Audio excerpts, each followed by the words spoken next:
खोर्धा जिला press club 2025-26 वर्ष निमंते निर्वाचन अनुष्ठित होइछि। प्रेस क्लब सदस्य तपन नायक सभापति अनुष्ठित सभा निर्वाचन परिचालन अधिकारी भाव अव्यक्त हरिहर खाड़ेगा को नियुक्त करा जायथिला।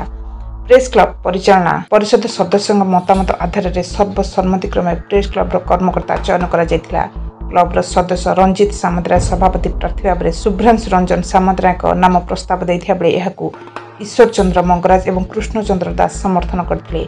जितेन्द्र भंज संपादक प्रार्थी भाव दिलीप पट्टनायक नाम प्रस्ताव देथिया बेले एहाकू प्रसन्न पाइकरा और मोहम्मद मुख्तार अफसूब समर्थन करते। उपसभापति भाव प्रसन्न पाइकरा और ललित मोहन महापात्र युग्म संपादक भाव रंजित पाटसानी और गोपाल कृष्ण प्रधान सह संपादक भाव सद लिकाकत अल्ली कोषाध्यक्ष भाव शुभ्रकांत महापात्र आवाहक भाव प्रकाश हाथी आईन परामर्शदाता अव्यक्त हरिहर खाड़ेगा और संग्राम केशरी होता मुख्य परामर्शदाता तपन नायक गणमाध्यम संयोजक भाव संतोष चौधरी और परिचालना सदस्य भाव गोपाल कृष्ण दास रामनारायण दास संदीप बर्मन प्रभात पाणिग्राही रंजित सामंतराय गोविंद चंद्र पंडा संतोष पारिक प्रवीण भंज प्रकाश पट्टनायक और जितेन्द्र भंज निर्वाचित होता निर्वाचन अधिकारी घोषणा करछन्ती। प्रेस क्लब पक्षर नवनिर्वाचित सदस्य मान पुष्पगुच्छ दे अभिनंदन और शुभेच्छा ज्ञापन करा जायतिला।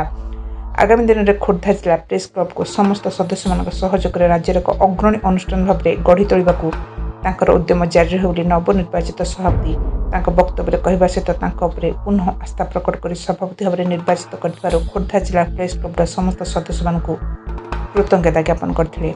निराकार बालंगीर मोबाइल टीवी।